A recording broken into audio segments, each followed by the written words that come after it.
live in a world that empires come and go. Families are formed and break. Religious institutions boom and fail. Some of the most storied institutions in our lifetime have come and gone, notwithstanding Freemasonry. Here we are, right? After all these many, many centuries, here we are, still burning.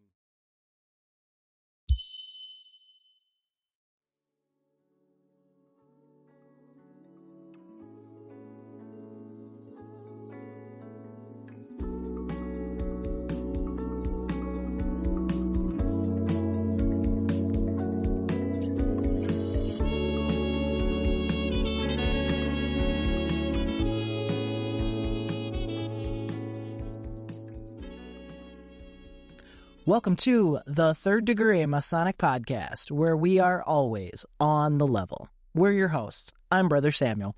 I'm Brother Gabriel. I'm Brother Ryan. And we're just a bunch of Masons trying to find our place in this fraternity. Craftsman, you know why you're here. This is part 2 of the amazing interview that we have with Most Worshipful Brother William Carter, Grand Master of Masons of Ohio. And if you haven't checked out part 1 yet, you need to go back and check out part 1 because you are missing so very, very much.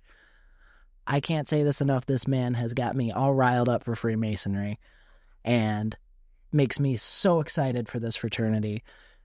And I'm so happy that we were able to have him on this show. He's an amazing guy, just a good dude. And in all reality, we're lucky to have him on our show. So, we are going to not waste any more of your time, and we are going to go straight into part 2, Craftsman. Let's do this.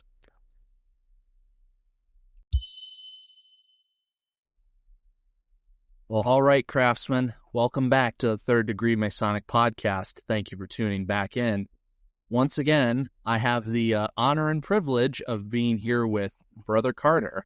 So, Brother Carter, Grand Master, thank you for coming back on the podcast. Absolutely. It's a pleasure. So, we have had, I think, a great chemistry and great time so far hearing your interview questions that you got to talk about with Brother Wilburn.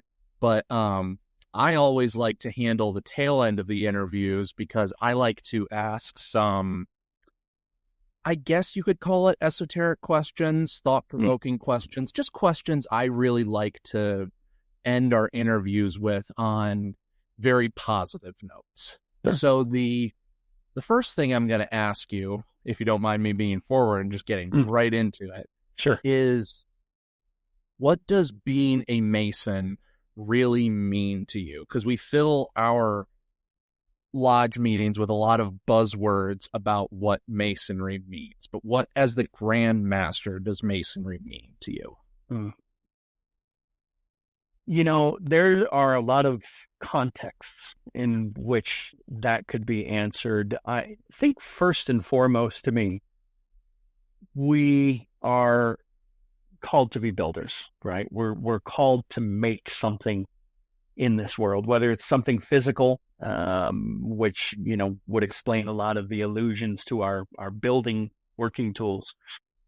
But, you know, this is almost a meaning of life question, right? Why are we here? Why is a Mason here? You know, we have an obligation to each other as well as arguably to society of creating a sacred space almost where individuals can labor toward being their best selves, where information can be freely shared. The last time we talked, a comment was made about being a rebellious Mason. There is that aspect in a Mason that when he sees something that he knows is not right, he feels duty bound to say something, right? Or more importantly, to do something about that. So it really is about building something in kind of the broad context. As we narrow that context a little bit, I think one of the most powerful things about being a Mason is that we eschew labels. We live in a society, and I know this is not news to anybody. We live in a society that the first thing that it does is it tries to label you, right? Are you a Democrat or are you a Republican? Are you a Christian or a non-Christian? And a Mason is really willing to reject that polarization or that crystallization of who they are according to a label. Being a Mason means having the tools to do that, right? To be that person. What does it mean to be a Mason from the perspective of our individual labors? Quite frankly, I think it's to make the world better. And I know that sounds huge, right? It sounds like I'm zooming in, but then I zoom right back out. But one of the ways that we do that is we cut through the nonsense. I've got bad news to share with the world, but some of the things that we've learned in school or some of the things that we may have been told are just patently not true. They're just not true. And a Mason, being a Mason means being able to cut through that and being able to have the courage to face the truth, to have the courage to say, maybe this is wrong. Maybe this is incorrect. Maybe this data is not correct. And so what are we going to do about it? So it really is, I made a joke with a brother, Bright Worship brother, Dan Mossop, that Mason or Freemason should actually be a verb rather than a noun, right? We do Freemasoning, right? That's something that we do. And it kind of goes back to our last conversation when we talked about what does being legendary mean. It's not sitting idly by. It is realizing that we have something to do. I am charged with a sacred charge. Listen, we talked about the sacred flame previously. That I inherited that. I didn't create the sacred flame. I inherited that. And I am now duty bound to stoke that flame and to share that with other people. So being a Mason means that I have a job that I need to do. It's not a card that I carry in my wallet. I've got something that I need to do. And therefore I am motivated every single day when I get up to say, what am I going to do today to fundamentally move us forward? And then at the end of the day, I have to ask myself, what did I build today? And if I can't answer those questions on each end of the day, it is a missed opportunity. My goodness, we actually have in the Master Mason degree, I'm not going to say it, but we have a symbol that is a part of the Master Mason's carpet that tells us, Jack, you don't have much time. You'd better do something about it. And so what does being a Mason mean to me? Action. It's time. You have to do something. That's beautiful. And it kind of reminds me of the phrase of society grows great when old men plant trees whose shade they know they shall never sit in. That's legacy. That's right. And I think what we've talked about now and what we referenced in the previous section of the interview is how Masonry is still applicable in the modern day in the same way it always has been, which is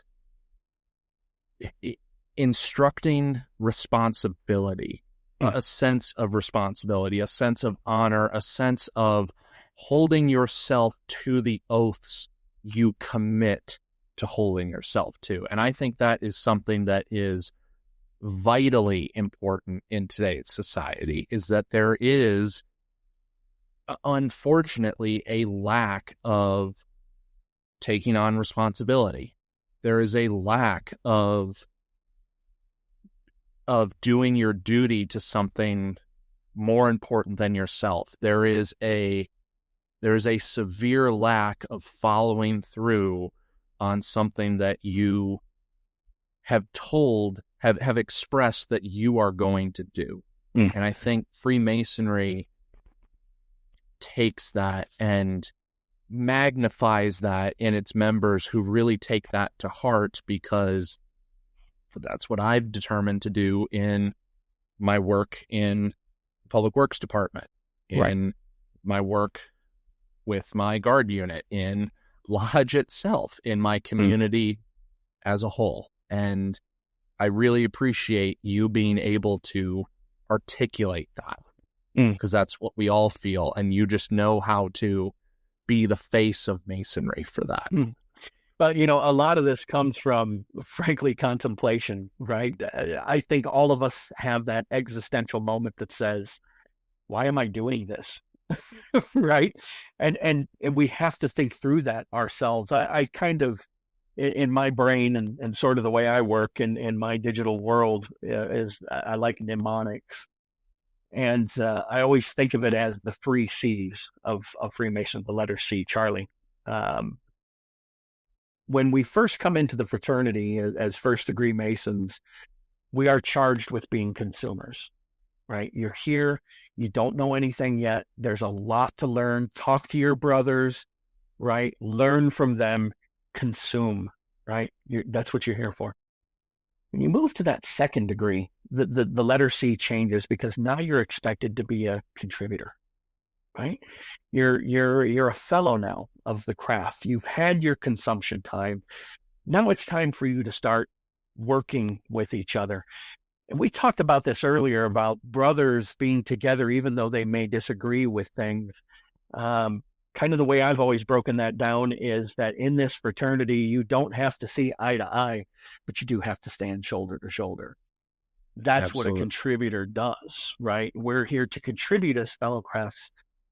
And then when you hit that third degree, now is the awful realization that you now have a third C, and that is to create. And that's what I mentioned at the outset of this question.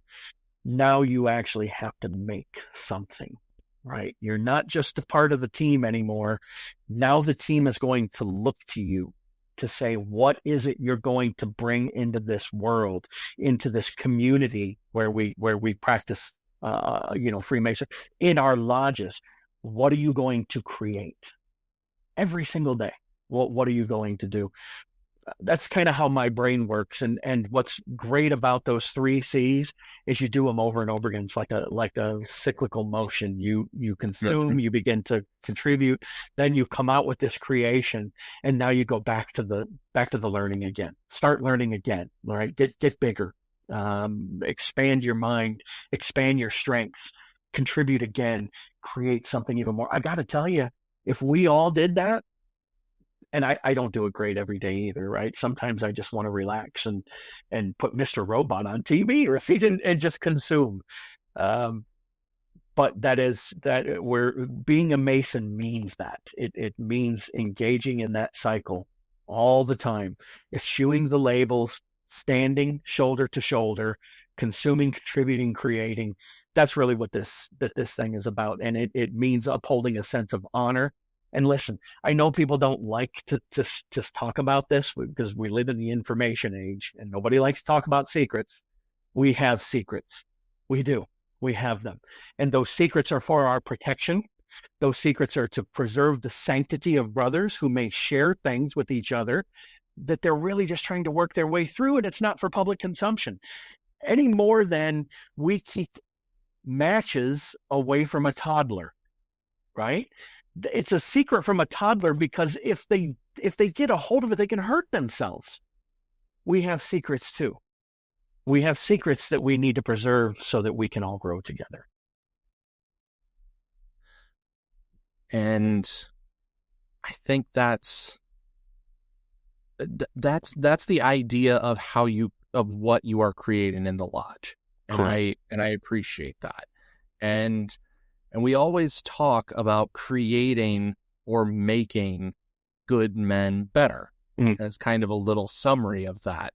So that follows into my next question, which I think I can answer for you, honestly. Everything we have been through with this interview. Yeah. Our next question is, do you think being a Mason has made you a better man? And I'm going to say, yes, it has made you a better man. My goodness, unequivocally. I mean, listen, I as they say, the rearview mirror is always clearer than the windshield. I look back at myself, prior to this journey, and there's multiple qualities of which I'm not proud. I thought that I didn't need anybody. I could just be by myself. I thought that I had the answers, and don't confuse me with the facts, right? I thought that I understood and had developed a very jaded view of humanity and some of their pursuits in the name of lofty divine experiences, right? I was kind of a jerk, in my opinion, looking back, of course. Um, yeah, of course, it's made me a better man. It's really challenged me, and I'm not at the finish line. I know that. I've still got room for growth. I know that there are people in this fraternity that challenge me. I love that. I absolutely love that. They may be challenging me. They don't even know they're doing it. Right.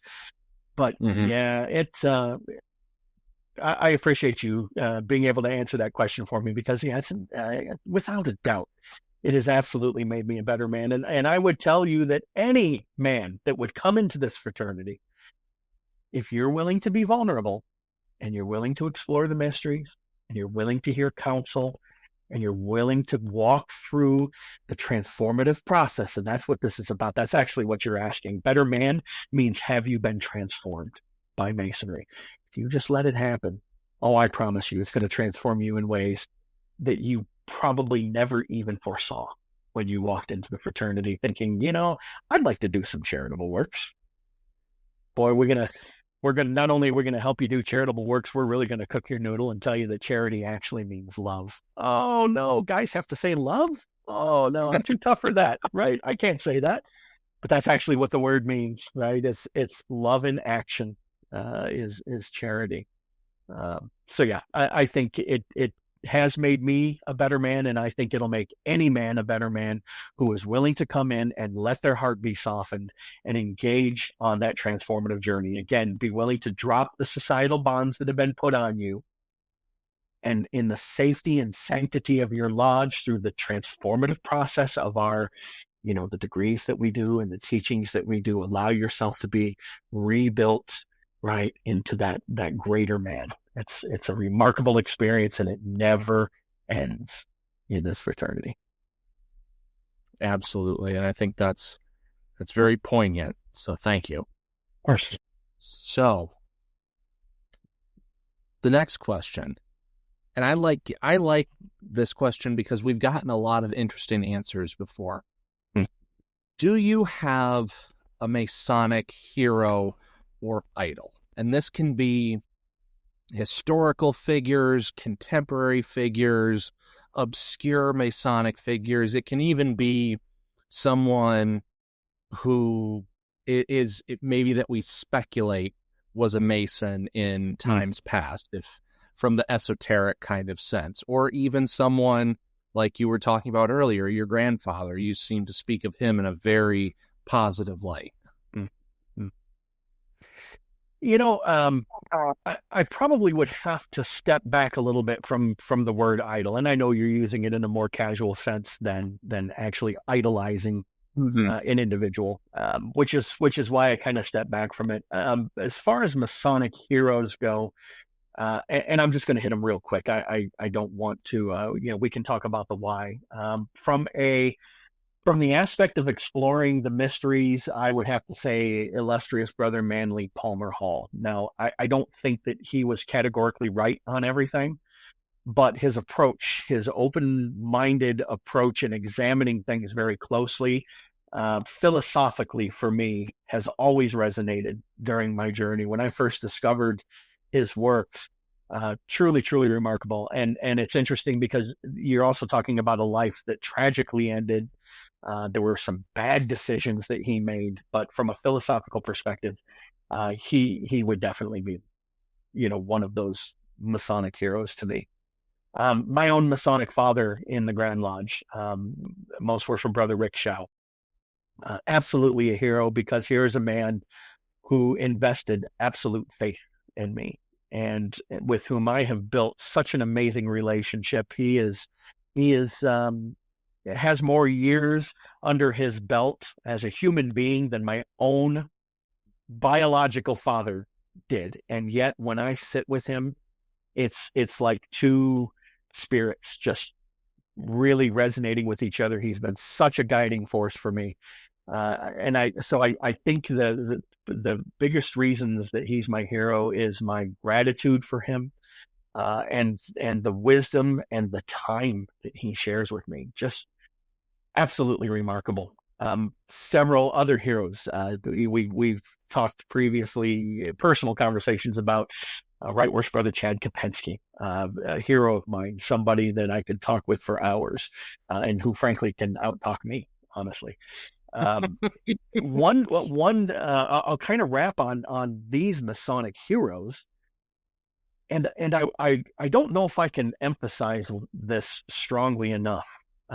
Hopefully you're familiar this year with the fact that to very select individuals, I am giving a pin that on the back of it says Keeper of the Sacred Flame.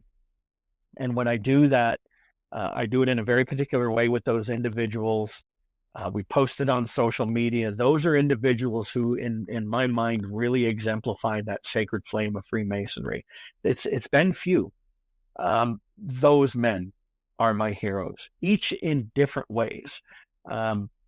When I've presented that, because it's something that I always present in person, hand to hand, I don't notify, I simply approach and I present it. Those men, in my mind, exemplify all that is good and great within this fraternity. Even though they may have certain opinions that we may not agree on, they exemplify what is good and great. Those men are my Masonic heroes as well. So if you end up getting one of those pins in your hand, it's not only recognition for the incredible, the legendary Mason that you are, but silently it also means that you're one of my Masonic heroes as well. So that to me is a group of people that I think we can't recognize them enough. They really define the Masonic experience for so many people. That is impressive.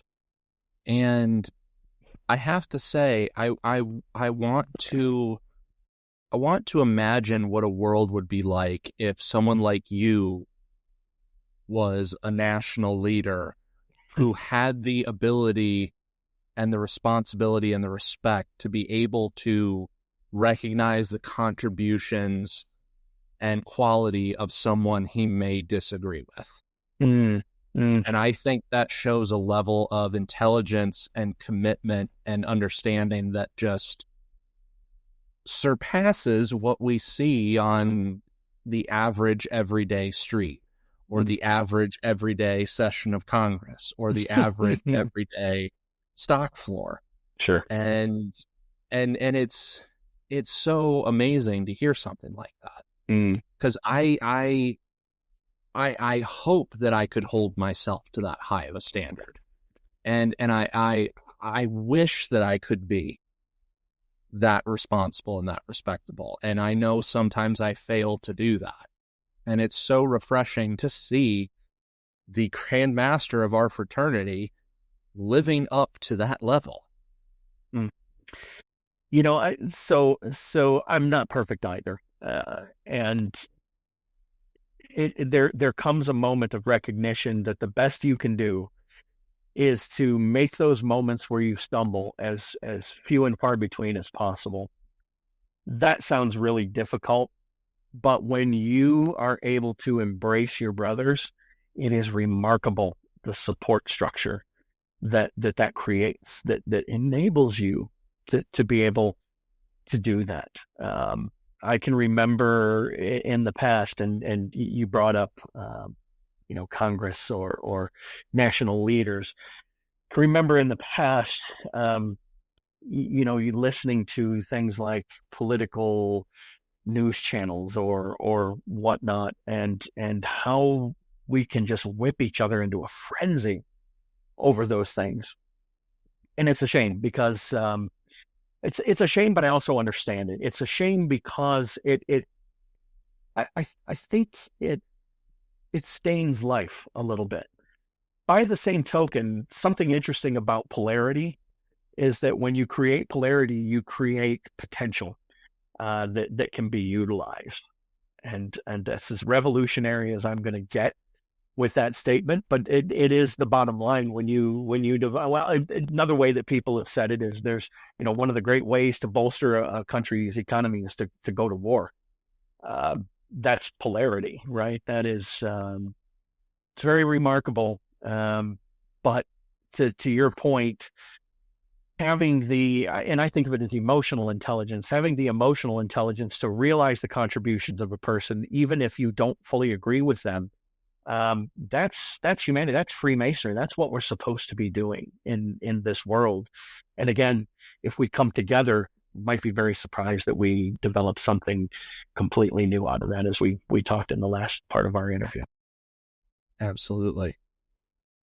So to circle back to your role as Grand Master from a functional standpoint. Yes.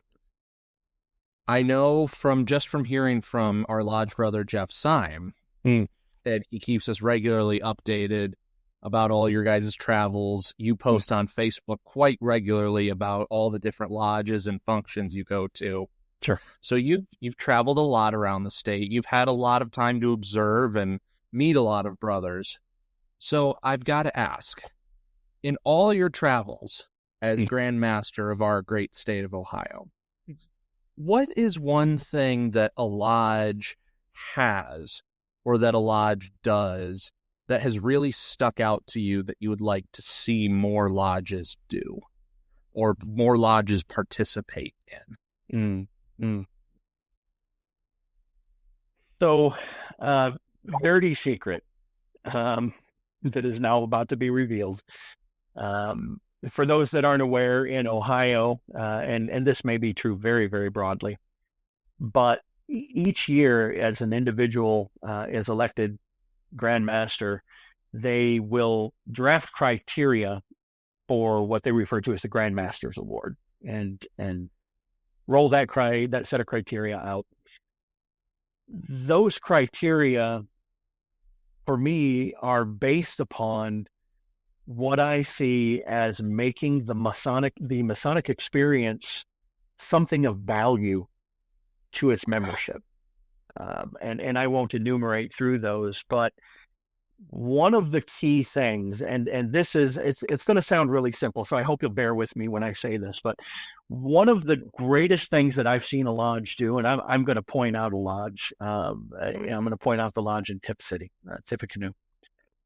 They have invested themselves in making everything, even down to the building itself, truly remarkable. So that when an individual, the minute they walk in the building, they may not know a thing about this fraternity, they say, excellence. I see excellence here, right? They're very rich in the symbolism that they have in the lodge. They hold, if you want to call them festive boards or meals together. The meals are convivial. They're fine meals. They're good, right? They've made the investment I guess, honestly, what I'd say, my brother, is aesthetics. They really have focused on the aesthetics. Everything is just rich. It's dripping with excellence and with symbolism. Very powerful. And they're not the only lodge to do that, but they're the one that came to my mind first, and one that I'm just dying to go back and visit, because it's about making an experience. It is about an experience because this is a laboratory, right? This is a laboratory where we're making good men better. And again, I hate to go back to that glib phrase because there's so much more to it than that phrase. And we need to be able to articulate that. But when the man comes in, and you just think of the man literally walking into this thing, he is immediately impressed with what he sees. And as the old saying goes, and I'm going to wrap it up, you never get a second chance to make a first impression. And man, did they make a first impression. When the minute you walk in that building, we had the opportunity to do a reconsecration there last year. And I actually felt bad because I probably was waffling on about how amazing the place was. It was just remarkable. And I kept carrying on with them about it, but that's probably the big one. Brothers who put the care and attention into everything, every meal, the building, their rituals, all of it. Excellence. that to me is such a remarkable thing. And quite honestly, I just want to go in there. I just want to sit down and soak it in. It's incredible. So that would definitely be it. That pursuit of just an excellent experience. I like that. And I have to say it does in fact make a difference, because I've been to, I mean, several lodges. Each lodge has its own unique flair to it. Absolutely. Like, NOAA is a very, I almost want to say like small town homey feel to it. It's very, because we are a smaller lodge, but we're a very tight-knit lodge. So that kind of reflects in how the aesthetics of our lodge is. I've been to Tiffin Lodge. I think Tiffin Lodge is beautiful on the lodge room itself and some of the other stuff. Oh my gosh.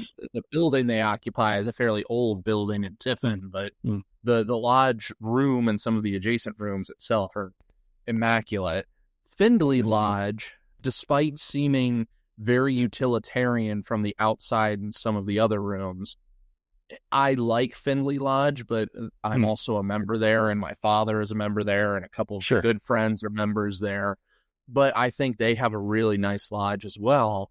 And it really does just kind of, each lodge does kind of have that personal sense, because you wouldn't necessarily want to copy and paste every lodge around Ohio. Yeah, we could obviously take the examples you were saying there to help do exactly what we need to do, which is, you're incredibly right, is make that first impression so impactful.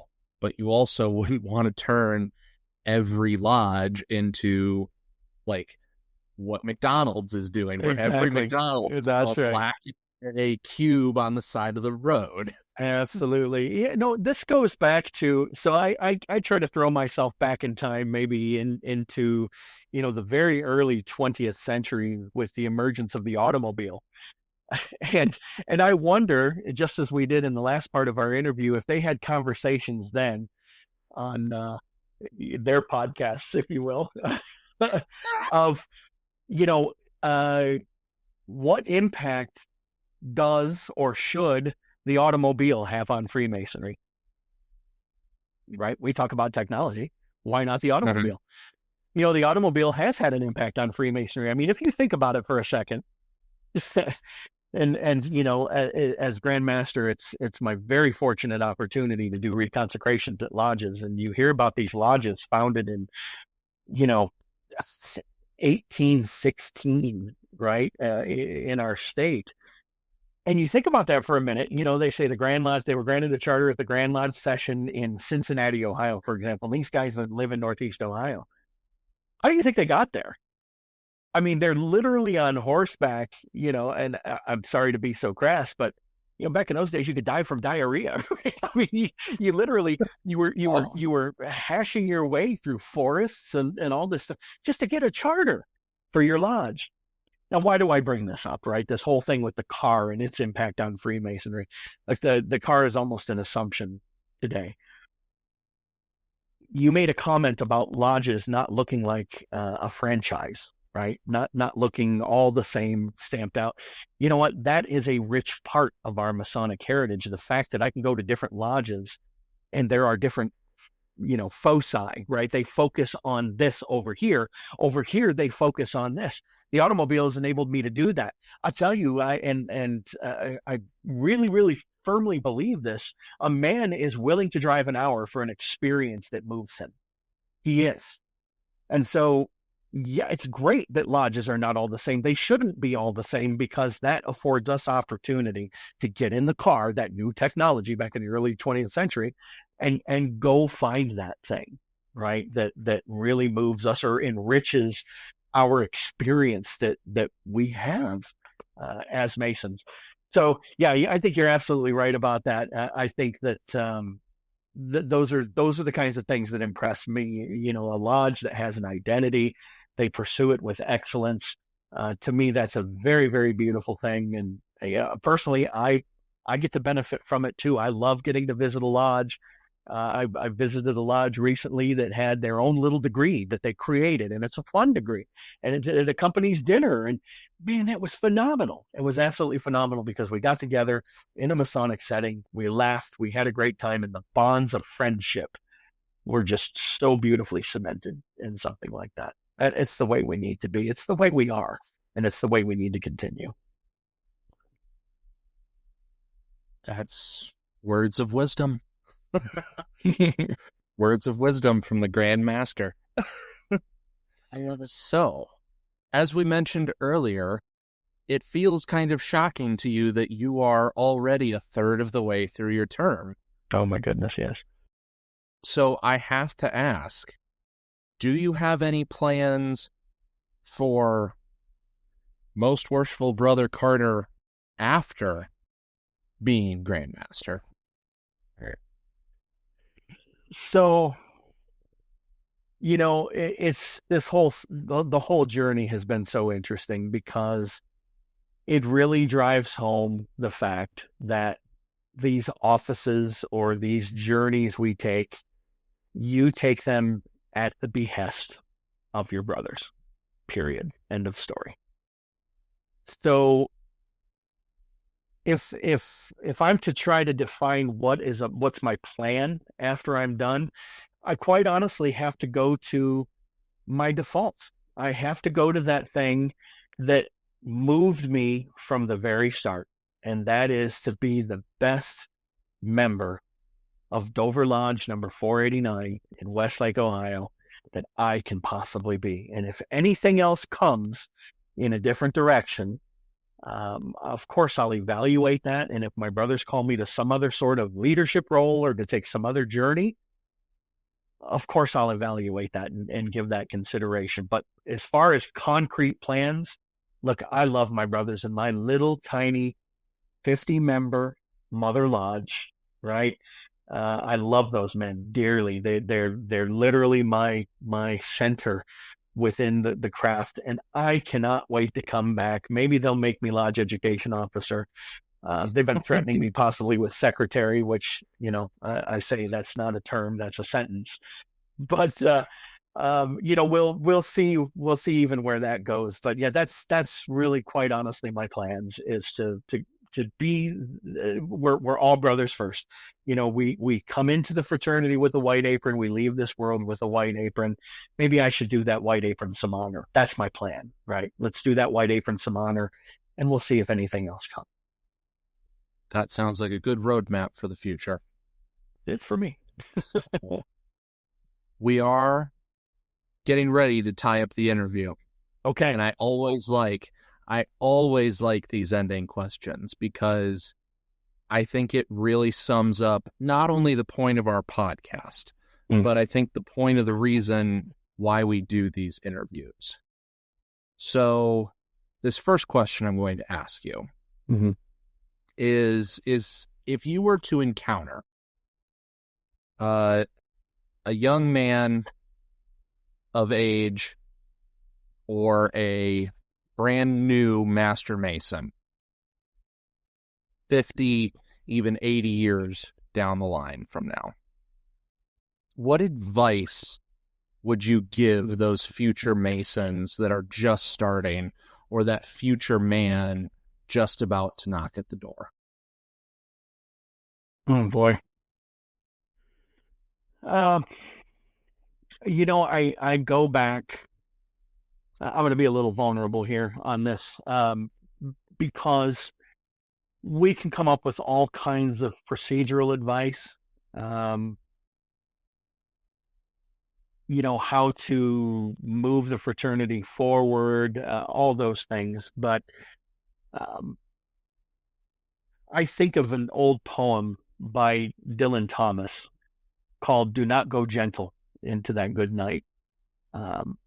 It's a poem that really moved me. And the first stanza goes, "Do not go gentle into that good night.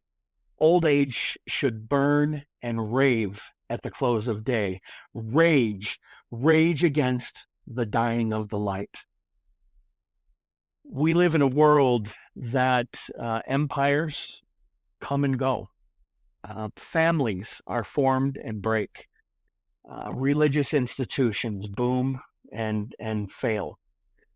Some of the most storied institutions in our lifetime have come and gone, notwithstanding Freemasonry.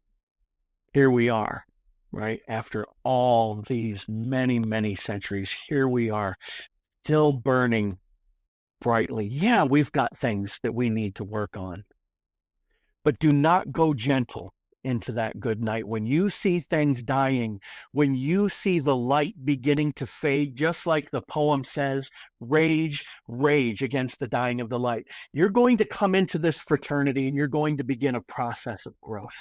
This is what I would tell this new Mason. And that growth is going to be heady and it's going to feel amazing. And you're going to see changes and all of those wondrous experiences lay before you. But at some point, you're going to say, been there, done that. And that's when that sense of apathy can try to creep in. That's when the light flickers just a little bit. And you're going to see imperfect men and the struggles that they have in trying to be perfect men and the errors that they make and the mistakes. And you might even feel some betrayal, even though we swear to have each other's backs. We're imperfect men and we make errors. And the light is going to try to die a little bit. Rage against the dying of the light. Don't let that deter you. There is procedural, functional masonry.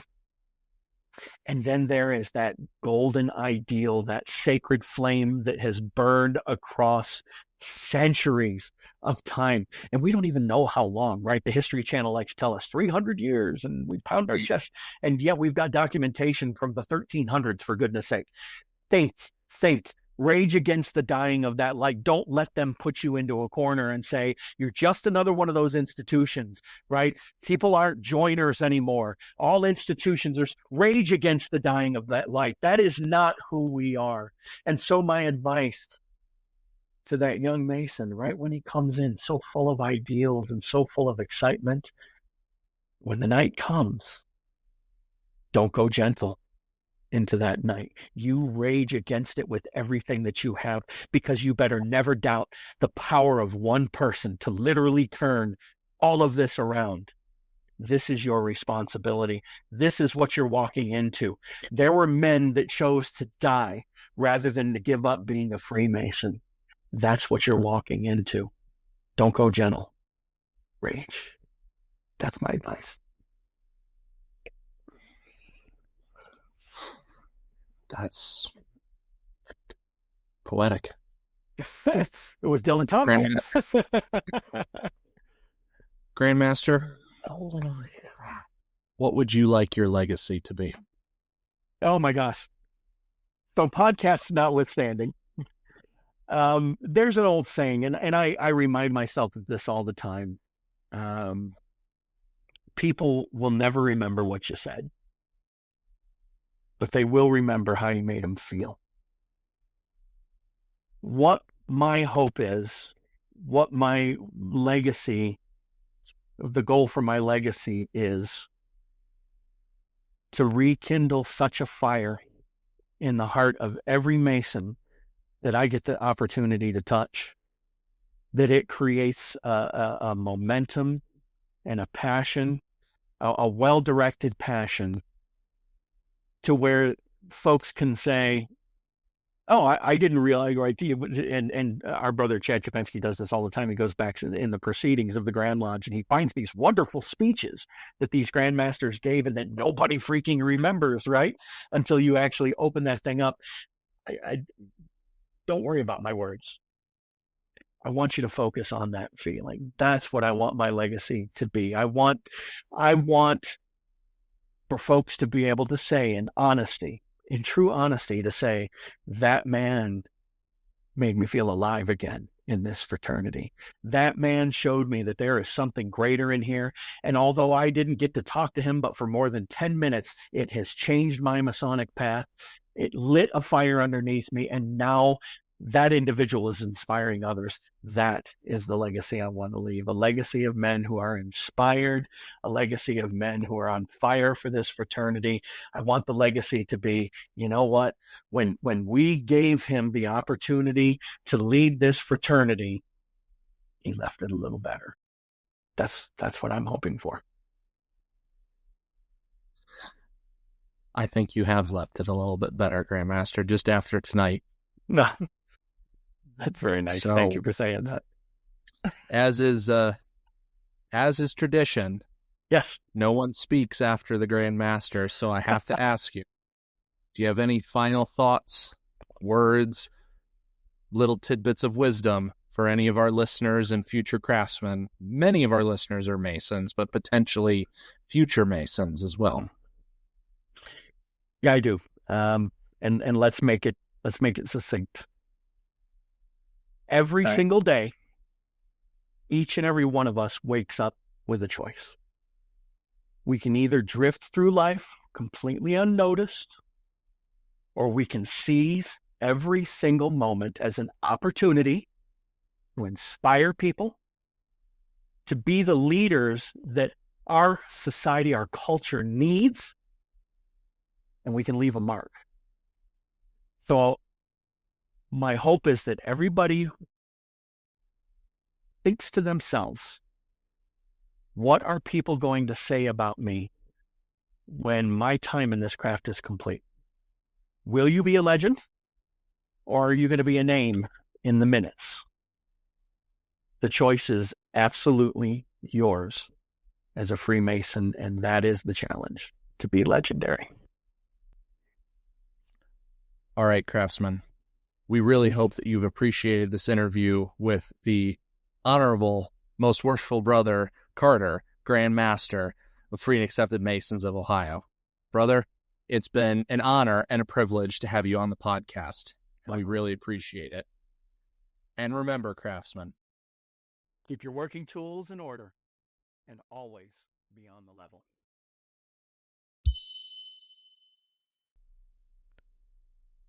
Well, craftsmen, I hope you got as much out of that interview as we got, because I will tell you that afterwards I was speechless. I think I was too.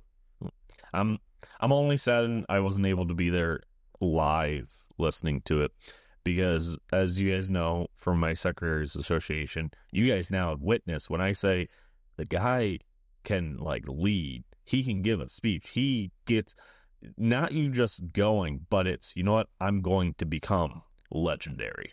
It's amazing to me that I finally got a definitive answer to what that means to be legendary, and I love the fact that I was right. So no one can ever say that I wasn't right. Well, but I think you're completely right, Ryan. It's awesome to have someone that is that passionate about our fraternity, and you can feel it. It's infectious, and I am all about it. And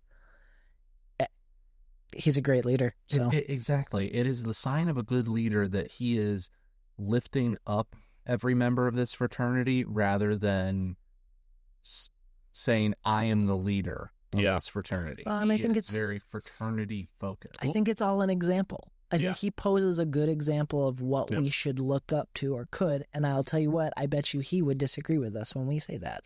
He would say, I'm just a guy. But I'll tell you what, I look up, he's a role model. One of the things that they teach you to become a good leader is to lead by example. And I think he hits that on every single point. And he makes you want to truly light that sacred flame. Yep. And to make that attempt to be legendary. And you know what? I'll tell you what, this podcast is dedicated to answering that call. We're going to do the best we can, damn it. One way or another. One way or another, we're going down and we're either going to be legends or infamous, one of the two. This is what not to do. But we would like to say thank you from the bottom of our hearts to the Grandmaster, Brother Carter. Thank you so much. We have learned so much, and I think this is going to go down as one of the best archives we have for the future Masons, so we can show them of what it was like to be a Mason in the 2020s. I agree. I think it'll be a perfect resource for the future. And I also think that we finally, with this interview, have enough information that I think we should sit down in our next episode and see if we've learned anything from this series on, does being a Mason make me a better man? I think we'll I- have some opinions on that. Yeah, I think that would be a great. I don't think our opinions will have changed, but I think we've learned something. I think we have Yes. learned something. So- Yes. Absolutely. So, Craftsman, thank you for joining us on this exciting episode. We have a lot more coming to you in the future, and thank you for everything that you do for us. We could not do this without you. If you could find it within your hearts to share our show with your Masonic brothers, it's the only way that we are going to get any bigger and that we are going to be able to share our Masonic knowledge that we're acquiring with you. And before we go, Sam, I believe you have one more announcement. I do. We have one more winner of our listener surveys. Thank you to all of you that took the survey. And I'd like to say congratulations to Brother Joseph. You are the winner of the second Mason Gear hat. So I will be reaching out to you after this episode to get you your hat, brother. And to those of you that did not win, thank you for taking the survey. We will have more surveys coming in the future, periodically. That way we can continue to stay on the quality track that we are looking forward to providing for you. And we'll have prizes for those that win that one. So we have some really exciting things coming in the future, brothers. Look forward, stay tuned. And remember, craftsmen, Keep your working tools in order. And always be on the level. thank you.